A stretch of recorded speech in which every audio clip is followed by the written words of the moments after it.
함께 풀어보도록 하겠습니다. 전체 제목은 죄라고 정했습니다. 먼저 14번째 질문을 같이 읽어봅니다. 시작. 죄란 무엇인가? 죄가 뭡니까?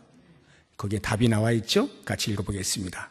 죄란 하나님의 법을 순종함에 조금이라도 부족한 것이나 또는 어기는 것이다.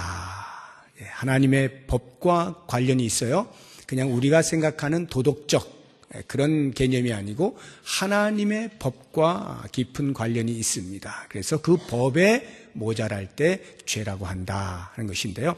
이 죄라는 말이 이제 헬라어로는 여러 개의 단어가 있어요. 그래서 표적에서 어긋났다라고 하는 뜻을 가진 하마르티아라고 하는 그 단어가 있습니다. 죄인데요.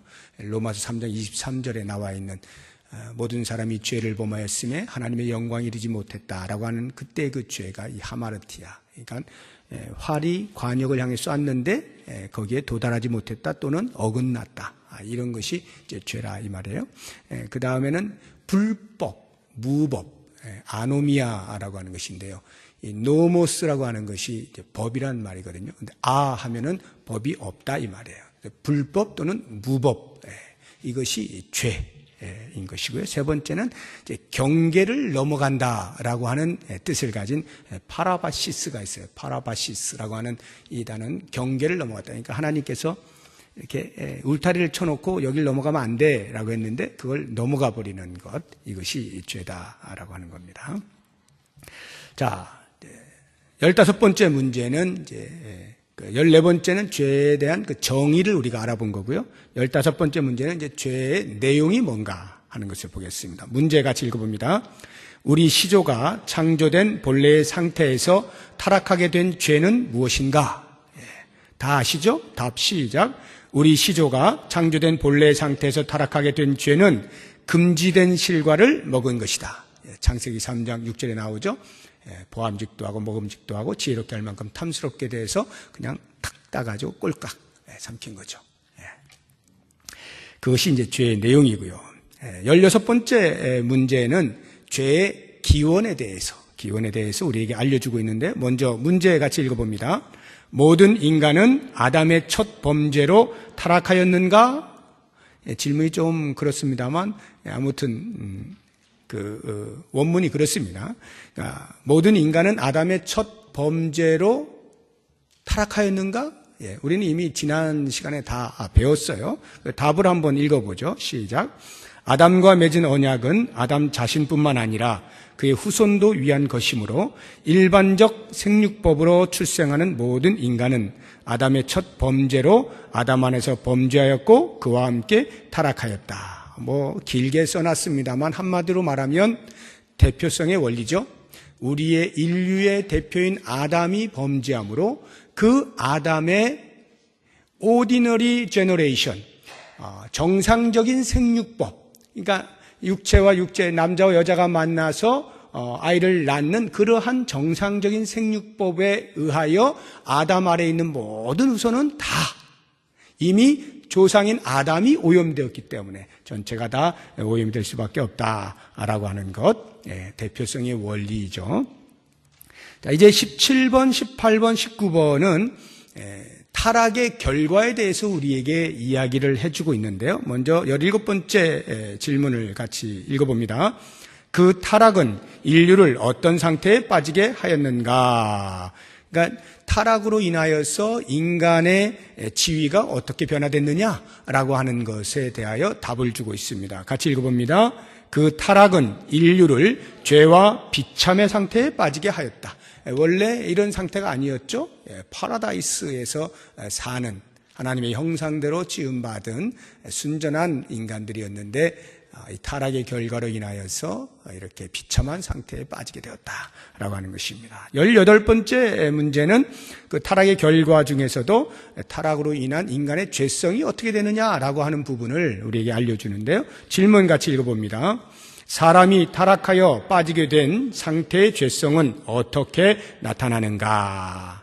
답을 합니다. 사람이 타락한 상태의 죄성은 아담의 첫 범죄의 죄책과 원래 의의 결핍과 보통 원죄라 불리는 전 본성의 부패와 그로 말미암아 나오는 모든 자범죄로 나타난다. 네, 이것도 뭐 답을 길게 했습니다만 요약해서 말하면 그 죄성이 두 가지로 나타나는데 하나는 원죄로서 또 다른 하나는 자범죄로서. 이 원죄와 자범죄는 나중에 적용 질문에서 더 구체적으로 보도록 하겠습니다.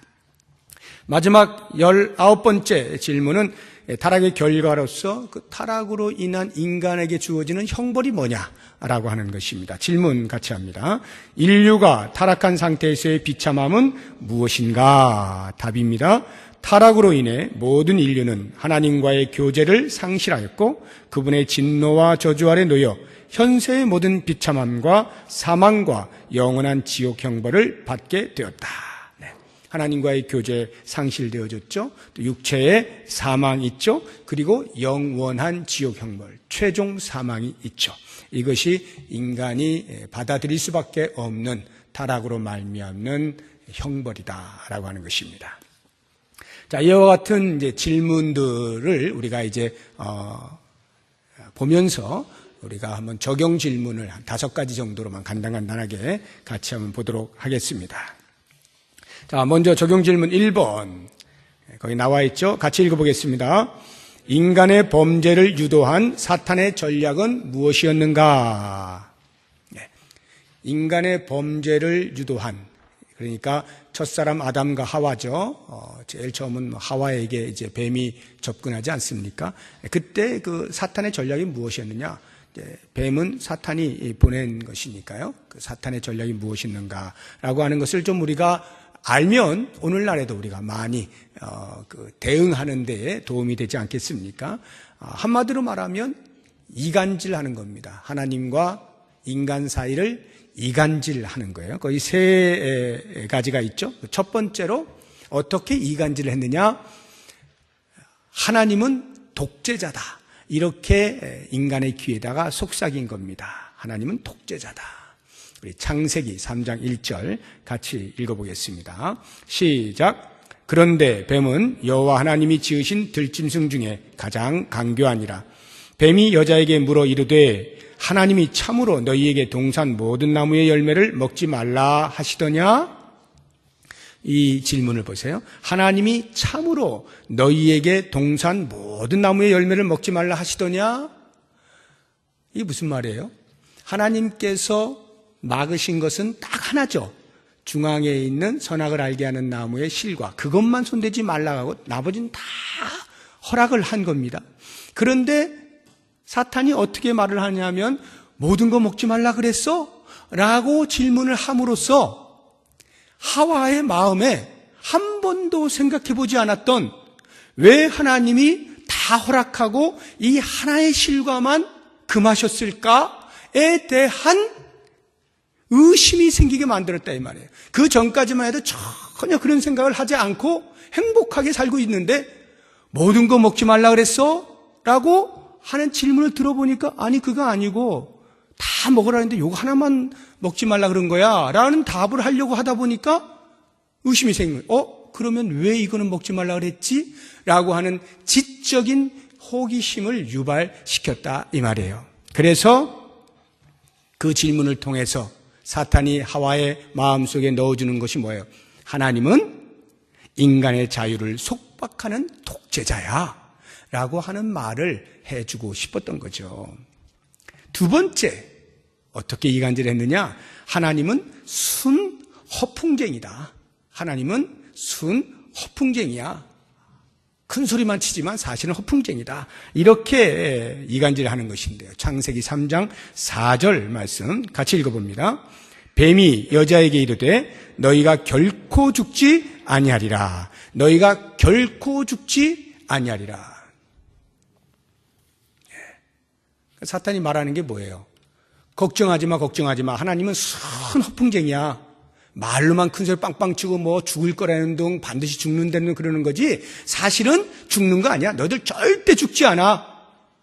순종하지 않아도 아무런 어려운 일이 너에게 생기지 않아.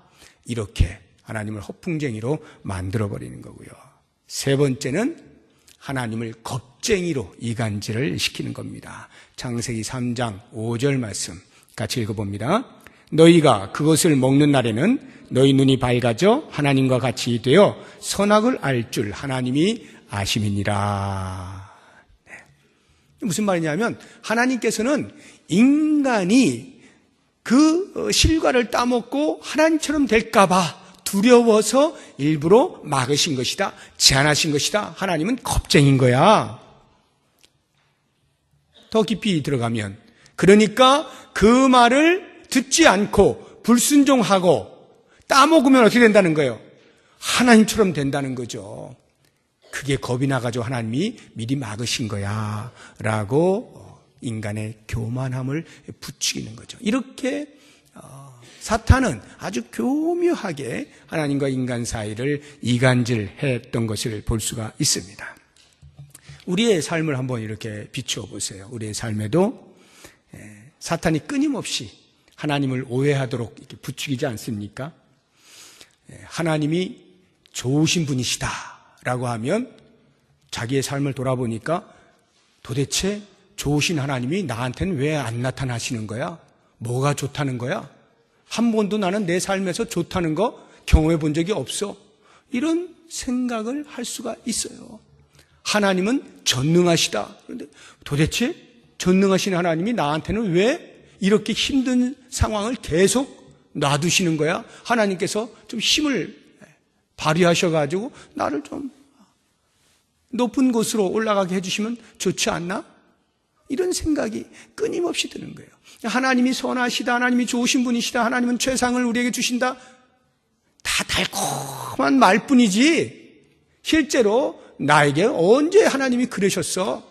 라고 하는 그런 의심과 회의가 들게 만든 것이 사탄의 전략이다라고 하는 것입니다. 그래서 이와 같은 때에 우리에게 있어서 중요한 것이 우리의 마음을 지키는 거예요.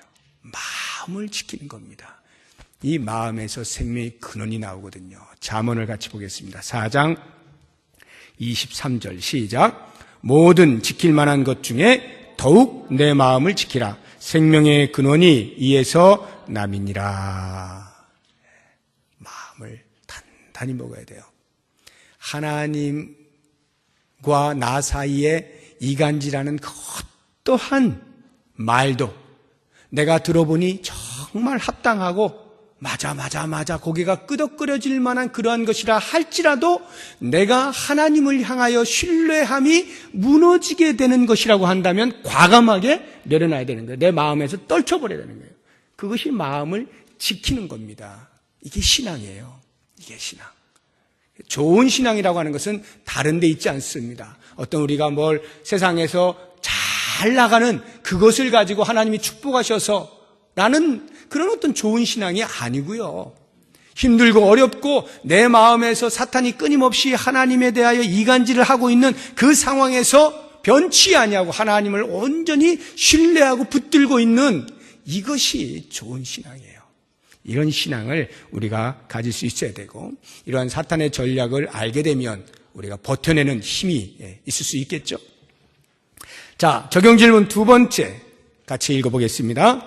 창세기 3장에 아담이 범죄한 이유를 자세히 설명한 까닭은 창세기 3장을 읽어보시게 되면 아담이 범죄한 처음부터 끝까지 그 과정이 상세하게 기술이 되어 있어요. 그리고 그 이유와 원인이 뭐냐라고 하는 것에 대해서 제법 상술이 되어 있습니다. 그 이유가 뭐냐라고 하는 것인데 여러분은 뭐라고 생각하십니까? 왜 이렇게 아담이 그 범죄하게 된 어떤 원인이나 이유를 자세하게 기술해 놓았을까요? 그것은 우리도 아담과 같은 실수를 할 수 있기 때문에 그러한 실수에서부터 하나님께서 어떻게 우리를 치료해 주시느냐라고 하는 것을 알게 하시기 위하여서 일부러 이렇게 자세하게 써놓고 있는 것입니다. 우리 육체가 질병이 걸리면 그 질병에 대해서 겉으로 드러나는 증상만을 치료하면 일시적으로는 치료가 되는 것처럼 보일지 모르지만 원인을 잡아내지 못하면 반복적으로 질병이 나타나지 않습니까? 그래서 원인을 잡아내는 의사 선생님이 최고 아니에요. 그래서 그 원인을 치료해주는 이러한 것이 필요한 것처럼 우리의 영적인 생활에 있어서도 영적인 어떤 문제가 발생하는 근본 원인이 뭐냐라고 하는 것을 알게 되면 그것을 치료하는 일에 도움이 잘 되겠죠. 그런 면에서 지금 아담이 왜 이렇게 타락하게 되었는가라고 하는 것을 창세기 3장에서 명백하게 밝히고 있는데 그게 뭡니까? 한마디로 말하면 불순종이죠. 불순종이 그러한 범죄의 원인 아닙니까? 그랬을 때 치료책이라고 하는 게 뭐겠어요? 그 속죄의 길은 오직 순종에 있다라고 하는 것을 우리로 알게 해준 것 아니겠습니까? 그래서 예수님께서 우리에게 바로 그 순종의 모범을 보여주신 것이 로마서 5장 19절이잖아요. 같이 한번 보죠. 로마서 5장 19절 시작. 한 사람이 순종하지 아니함으로 많은 사람이 죄인 된 것 같이 한 사람이 순종하심으로 많은 사람이 의인이 되리라. 하나님과의 관계의 친밀성 여부는 오직 이 하나에 달려 있습니다. 주의 말씀에 내가 순종하느냐 안 하느냐, 여기에 하나님과의 관계의 친밀성 여부가 있어요. 순종하는 사람은 누가 뭐라 해도 하나님과 깊은 관계를 맺으면서 살고 있는 것이고요. 불순종하면 아무리 겉으로 관계 이상이 없는 것처럼 보여도 사실은 이미 하나님과의 사이에 담이 세워져 있는 것이죠. 불순종은 하나님을 뵐 수 없게 만드는 겁니다. 우리의 모든 범죄의 원인이 불순종에 있다는 것을 알고 이것을 치료하는 데 있어서 최고의 약은 순종이다 라고 하는 것을 꼭 기억하면 좋겠습니다. 자, 세 번째 질문 같이 읽어봅니다. 원죄와 본죄의 차이. 이 본죄는 자범죄를 말하는 거예요. 자범죄, 내가 스스로 짓는 죄를 말하는 겁니다. 자, 원죄라고 하는 것은 뭡니까? 우리가 앞에서 문제에서 본 것처럼 아담이 지은 죄 아래 나도 아담과 함께 죄를 짓고 나도 아담과 함께 사망의 형벌을 받게 되어지는 것, 이게 원죄죠. 그러니까 아담 아래 태어난 모든 사람은 이 원죄를 자동으로 받고 태어난다 이 말이에요. 저는 동물학자가 아니어서 정확지는 않은데 그런 말들을 하더라고요. 이 거북이가 오염이 되면요, 오염된 거북이가 새끼를 낳잖아요. 그러니까 오염된 거북이가 이제 방향 감각을 상실한다 그래요. 그래서 아무데나 막 가나 봐요, 이렇게. 그러면 그 오염된 거북이가 낳은 새끼도 똑같이 방향 감각을 상실한다 그러네요. 이게 맞는지 안 맞는지는 제가 동물학자에게 물어보진 못했습니다. 아무튼 제가 들은 건데, 그런 것처럼 이렇게 아담 아래 이미 오염된 인간 아래 오디너리 제너레이션, 보편적 정상적인 생육법에 의해서 태어난 우리 모든 인류는 다 그 오염에 젖어 있는 것이다 이 말이에요. 그래서 그것을 가리켜서 원죄라고 말을 하는 것이고, 자범죄라고 하는 것은 그러한 원죄로 말미암아 피할 수 없는 죄를 짓는 인간, 모든 인간은 그 원죄로 인하여서 죄로부터 자유로울 수가 없어서 스스로 죄를 지을 수밖에 없는 것, 이것을 가리켜서 본죄 또는 자범죄라고 말을 하는 거예요. 원죄는 원인이 되는 것이고 자범죄는 그 원인의 결과로 나타나는 것이다, 이렇게 이해를 하시면 되겠죠. 네 번째 질문 같이 읽어봅니다. 시작. 성도가 죄를 지으면 어떻게 되는가? 자, 이제 실제적인 우리의 삶에서 내가 죄를 지으면 어떻게 되나? 라고 하는 거 궁금하지 않습니까? 실제로 지금 죄를 짓고 있는 형편에 놓여 있는 우리들 아닙니까? 그랬을 때 과연 어떻게 되는가? 첫 번째로는 하나님의 자녀다움을 위한 하나님의 징계를 받는 일이 있습니다. 하나님께서 자녀가 잘못 나가는 것에 대해서 좌시하지 아니하시고 회초리를 들어서 때리시는, 징계하시는 일이 있어요. 그 징계의 방법은 다양하죠. 어떤 사람에게는 육체적인 질병을 통해서, 어떤 사람에게는 자금줄을 막아버리는 것을 통해서, 어떤 사람들에게는 삶의 관계 속에서는 여러 가지 복잡한 고통스러운 것들을 통해서 등등등등 나열할 수 없을 만큼 많이 있습니다. 하나님께서 당신의 자녀를 자녀 되게 하기 위하여 드는 그 징계가 죄를 지은 성도에게 있을 수 있다. 그러나 이것은 반드시 그런 것은 아닙니다. 반드시. 그러니까 사람마다 다 달라요. 쉽게 예를 들어서 육체 질병을 얻게 되었다라고 할 때에 그 원인을 내가 죄를 지어서라고 한 가지로 답할 수는 없다 이 말이에요.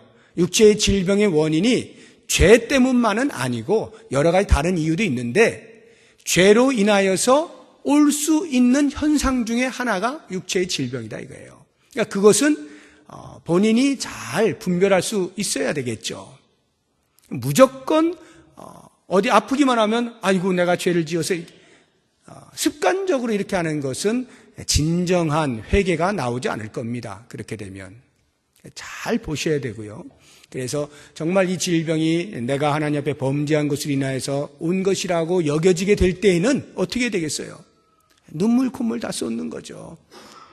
그래서 하나님 살려주세요라고 하는 그 기도는 단지 내 육체의 질병을 고쳐주세요라고 하는 그것을 넘어서서 다시는 내가 죄를 짓는 자리에 가지 않게 해주십시오. 저를 거룩한 자리에 서게 해주십시오. 라고 하는 이런 간절한 소망이 담기는 것이죠. 이렇게 자녀다움을 위한 하나님의 징계가 있을 수 있다라고 하는 것이고요. 두 번째, 이것은 100% 죄를 지은 모든 성도에게 주어지는 현상인데 하나님과의 관계에서 오는 기쁨이 사라집니다. 하나님과의 관계에서 오는 기쁨이 있어요. 구원을 받은 백성, 어둠에 있다가 빛의 나라로 옮겨져서 하나님의 자녀가 되어지고 하나님의 백성된 그 사람이 하나님과 맺는 그 관계에서 오는 기쁨이 얼마나 크겠습니까? 그런데 죄를 지으면 그 기쁨이 사라져 버리게 되는 것입니다. 다윗이 끔찍한 범죄를 저지르잖아요. 나단 선지자에 의해서 지적을 받을 때까지 대략 한 1년 정도의 시간이 흘렀는데 아마 그 기간 동안 참 어려운 시간들을 보냈을 겁니다. 그리고는 나단 선지자에 의해서 지적을 받게 되어지고 자기를 돌아보게 되어지고 자기가 어떠한 범죄를 했는지를 깨닫고 그 부분에 대하여 하나님 앞에 토로하지 않은 것에 대하여 눈물 콧물을 쏟으면서 회개하죠. 그러면서 그 다윗이 고백한 것, 시편 51편 12절인데 같이 한번 읽어보도록 하겠습니다. 시작. 주의 구원의 즐거움을 내게 회복시켜 주시고 자원하는 심령을 주사 나를 붙드소서. 주의 구원의 즐거움을 내게 회복시켜 주십시오. 구원받은 자에게는 자동적으로 따라오는 즐거움이 있어요. 하나님과의 관계가 형성되었기 때문에 하나님께 주신 희락이 있단 말입니다. 그 희락을 누리며 사는 것이 마땅한 성도의 존재예요. 그런데 죄를 지으면 하나님과의 관계가 단절되면서 그 즐거움이 깨져버리는 거예요. 즐거움이 사라져버리는 거예요. 그러니까 살아도 사는 게 아닌 거죠. 네. 사는 게 아니에요. 물론 사람들 앞에서는 드러내지 않을 수 있어요. 사람들 앞에서는 정상적으로 사는 것처럼 얼마든지 보일 수 있어요. 다윗도 그렇게 살았어요. 1년 동안을 끄떡없이 살았습니다. 왕노릇 다 해가면서요. 아무 문제 없는 것처럼 살았어요. 그러나 정작 하나님 앞에서 자신의 영혼은 완전히 죽은 자로 사는 거예요. 그러니까 사는 게 아닌 거죠. 죄를 지으면 하나님의 그 구원의 즐거움을 소멸한다라고 하는 것입니다. 세 번째 중요한 것이 있습니다. 마지막 날 주님이 다시 오시면 우리는 반드시 그 심판대 앞에 섭니다. 그리고 우리 각자의 행한 바대로 직고하게 되어 있어요. 그리고 그 직고한 내용을 따라서 보상을 받게 됩니다. 그것을 우리가 면류관 또는 상급이라고 이렇게 말을 하는데, 죄를 짓게 되면 그 면류관과 상급이 줄어드는 겁니다. 무슨 말이냐면요, 우리가 이 땅에서 예수를 믿어서 새로운 공동체에 하나님 나라의 백성으로 살아가게 되는 그 첫 출발부터 주님이 다시 오신 그날까지 우리의 모든 이 땅에서의 삶은 이 땅에서 어떻게 사느냐를 위하여 목적하여 살지 않습니다. 우리의 모든 삶은 다가오는 하나님의 나라, 이제 곧 오실 그 하나님의 나라에서 내가 어떻게 살 것인가에 대한 준비로 주어진 기회를 붙들고 사는 거예요. 그 기회라는 게 뭡니까? 하나님 나라에서 우리가 받게 되어질 상급을 위하여 이 기회를 놓치지 않고 열심히 섬기는 거 아닙니까? 그런데 죄를 지으면 바로 이와 같은 기회를 우리가 놓치는 것이다, 이 말이에요. 죄를 한번 지을 때마다 선을 행함으로 상급을 받을 수 있는 기회들을 계속 놓치니까 결국 마지막 날 주 앞에 섰을 때는 그 면류관과 상급의 차이가 있을 수밖에 없어요. 그런데 중요한 건 바로 이 세 번째, 이것이 제가 보기에는 우리의 인생에 있어서 제일 중요한 문제임에도 불구하고 제일 소홀히 여기고 있는 거예요. 왜냐? 이 땅에서는 아무 일 없으니까. 끝나고 나서라고 하니까 일단 내가 이 땅 사는 동안은 버텨보자. 저 세상 가서는 어떻게 되든지. 이런 미련하고 어리석은 생각을 하기가 쉬운 겁니다. 여러분, 우리 주변에서 한 분, 두 분 주의 품으로 안기시지 않습니까? 제가 10년째 지금 얼마나 많은 분들이 주의 품으로 가시는지 몰라요. 요 앞에 이렇게 계시던 우리 권사님들 헝하잖아요, 지금. 한순간에, 우리도 모르는 사이에 보면은 한 분 안 계셔요. 이 땅이 긴 것 같아도 정말 짧은 시간입니다. 그 짧은 시간 하나님이 우리에게 주신 기회가 있어요. 영원히 누리게 되어질 그 하나님 나라에서 어떻게 살 거야? 라고 하면서 우리에게 주신 이 기회, 이것을 죄를 지으면서 스스로 깎아먹는 어리석음을 범하면 안 되겠죠.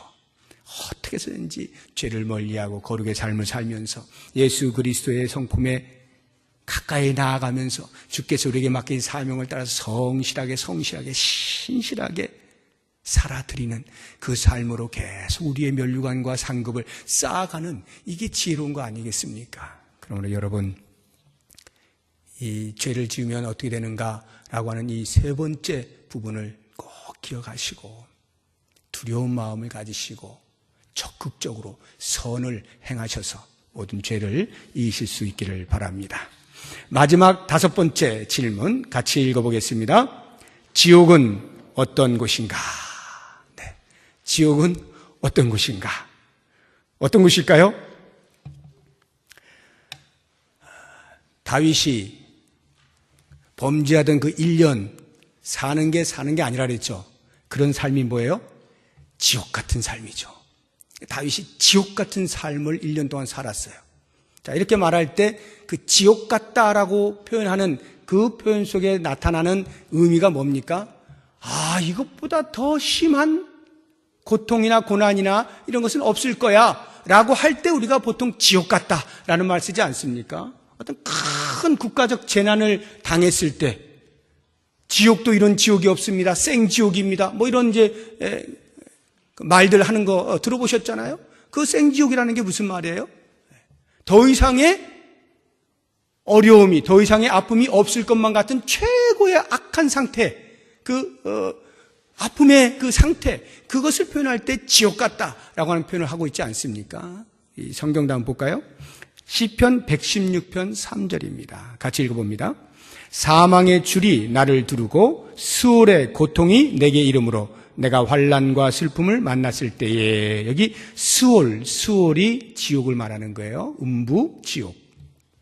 수월의 고통이 내게 이름으로 내가 환난과 슬픔을 만났을 때, 그러니까 어떤 환난과 슬픔, 애곡하는 것, 이것이 극에 달할 때 우리는 보통 지옥이다라는 표현을 쓴다 이 말이에요. 지옥이 그 정도라고 하는 것입니다. 자, 두 번째, 지옥은 불이 있는데 꺼지지 않습니다. 꺼지지 않는 불이에요. 마태복음 3장 12절 말씀 같이 읽어봅니다. 손에 키를 들고 자기의 타작마당을 정하게 하사 알곡은 모아 곳간에 들이고 쭉종이는 꺼지지 않는 불에 태우시리라. 꺼지지 않는 불에 태우신다. 그냥 불이 꺼지지만 않는 게 아닙니다. 그 불이 그야말로 독성이 가득한 불이에요. 계시록 14장 10절 같이 읽어보겠습니다. 그도 하나님의 진노의 포도주를 마시리니 그 진노의 잔에 섞인 것이 없이 부은 포도주라. 거룩한 천사들 앞과 어린 양 앞에서 불과 유황으로 고난을 받으리니. 불과 유황으로. 그냥 불이 아니에요. 독성이 가득한, 그냥 견디기 어려운 그러한 불이 꺼지지 않고 영원히 활활 타오르는 그곳이 지옥. 그러면 우리는 지옥을 간다라고 가정을 할 때 누군가가 그 지옥에서 어떻게 되는가? 마지막 세 번째, 이 지옥은 영원히 죽지 않고 고통을 받는 곳이다. 마가복음 9장 48절 49절 같이 읽어보겠습니다. 거기에서는 구더기도 죽지 않고 불도 꺼지지 아니하느니라. 사람마다 불로써 소금 치듯함을 받으리라. 구더기도 죽지 않고 불도 꺼지지 않는데요. 그런 영원히 꺼지지 않는 불 속에서 영원히 죽지 않고 고통을 받는 것이 지옥이다. 물론 우리는 이런 지옥을 가지 않습니다. 이게 예수님의 십자가의 능력이에요. 예수님께서 우리를 구원하셨다라고 하는 것이 마땅히 지옥을 가고도 남음이 있는 우리의 존재를 다시는 지옥을 구경할 수 없는 존재로 바꾸어 주신 것이 십자가의 사건입니다. 놀랍지 않습니까? 자, 그렇다라고 할 때 이제 원죄가 사라져버린 우리 인간에게 있어서, 우리 성도에게 있어서 이제 남은 것은 뭐예요? 자범죄, 스스로 짓는 죄. 원죄는 해결되었어요. 예수 그리스도로 인하여서. 자범죄는 여전히 자유의지를 가지고 있는 우리 인간에게 남겨진 숙제예요. 숙제는 풀으라고 내준 숙제입니다. 죄와 관련되어져서 우리 인간의 상태가 아담과 하와가 타락하기 이전의 그 죄의 상태는 죄를 짓지 않을 수 있는 상태로 지음받았어요. 그런데 하와의 그 뱀의 유혹에 넘어가서 죄를 짓게 되어지고 타락하게 되었을 때 인간의 상태는 죄를 짓지 않을 수 없는, 죄를 지을 수밖에 없는 상태가 된 겁니다. 그런데 예수 그리스도께서 십자가에서 우리의 모든 죄를 도말하시고 대속하셨다라고 할 때 우리의 죄의 상태는 다시 아담이 죄를 짓기 이전의 그 상태, 죄를 짓지 않을 수 있는 상태로 회복이 된 거예요. 그리고 예수 그리스도께서 다시 오시는 그날, 더 이상 이 땅이 있지 아니하고 새하늘과 새 땅이 도래하는 그날이 되면 우리의 상태는 더 이상 죄를 지을 수 없는 상태가 돼요. 이 죄를 더 이상 지을 수 없는 상태, 그러니까 첫사람 아담이 원래 지어졌을 때의 상태보다도 훨씬 고급한 상태, 훨씬 발전한 상태, 더 이상 죄를 지을 수 없는 그러한 상태가 되기 전까지 성도의 삶은 죄를 짓지 않을 수 있는 상태, 바꾸어 이야기하면 우리의 자유의지를 잘못 사용하면 죄를 지을 수도 있는, 그러나 그때의 죄는 원죄와 관련되어진 것이 아니라 우리의 자범죄를 말하는 거죠. 우리의 자범죄를. 그래서 우리에게 남겨진 숙제는 바로 이것이죠. 우리의 자범죄를 얼마만큼 스스로 계속하여 자유의지를 발동하여서 죄를 짓지 않을 수 있는 상태를 누리느냐라고 하는 이 싸움을 싸우는 게 우리에게 남겨진 영적 전쟁의 숙제다 이 말이에요. 그런 면에서 이제 죄와 관련해서 우리 모두가 내 삶에서 죄들이 이렇게 다가올 때, 다가올 때 이렇게 먼저 주저앉지 마세요. 아, 나는 죄를 지을 수밖에 없어. 인간은 원래 죄를 지을 수밖에 없는 거지. 그거는 예수님 오시기 전 상태를 말하는 거예요. 예수님께서 십자가에서 죽으시기 전에 타락한 인간은 죄를 지을 수밖에 없어요. 그러나 예수님께서 못을 박혀가지고 우리를 구원하셨다라고 할 때는 다시 그것이 회복되었다 이 말이에요. 그래서 이후로 우리가 짓는 죄들은 할 수 없이 아담 때문에 어쩔 수 없이 짓게 되어지는 그런 상태가 아니라 내가 스스로 내 자유의지를 선택하여서 죄를 짓고 있다는 것을 잊지 말으셔야 됩니다. 반대로 이야기하면 얼마든지 내가 무릎을 꿇고 기도하면서 주님, 이 유혹을 이기해 주십시오.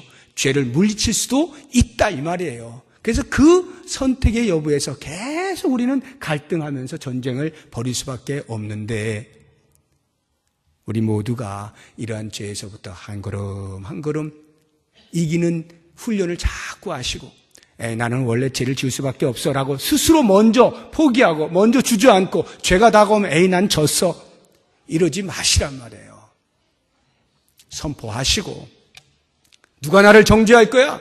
선포하시고 내 스스로의 어떤 선택에 의해서 죄를 지으려고 할 때마다 야 네가 누구냐? 너는 그리스도의 아들 아니냐? 그리스도께서 내 죄를 위하여 죽으신 분 아니냐? 내가 그 주님을 따르는 제자 아니냐? 이렇게 하면서 그 죄를 이겨내는 그런 연습을 계속 해나가는 거예요. 이긴 자가 이기는 법을 안다고 죄에 대해서 자꾸 저버릇하면 그냥 놔버립니다. 그냥 놔버리고요. 그리고는 뭘로 위로받느냐 하면 이렇게 목사가 한 번씩 설교할 때마다 한 번 구원받은 자는 절대로 하나님 놓지 않으십니다. 이런 말씀 하나 들으면서 그냥 위로받고 그냥 사는 거예요. 계속 죄 지으면서.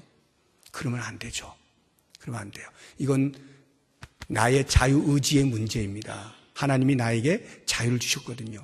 그 자유의지를 가지고 선을 행하는 쪽을 택하시는 이러한 훈련을 자꾸 하시면서 죄를 이겨 버릇하시면 죄를 이기는 것이 그렇게 또 어렵지 않게 선한 삶을 살아갈 수가 있는 것입니다. 모쪼록 우리 부평동북교회 성도 여러분들께서는 이렇게 그리스도의 거룩으로 점점 나아가서 그리스도를 닮아갈 수 있는 그런 삶을 사시기를 주의 이름으로 축복합니다. 기도하겠습니다.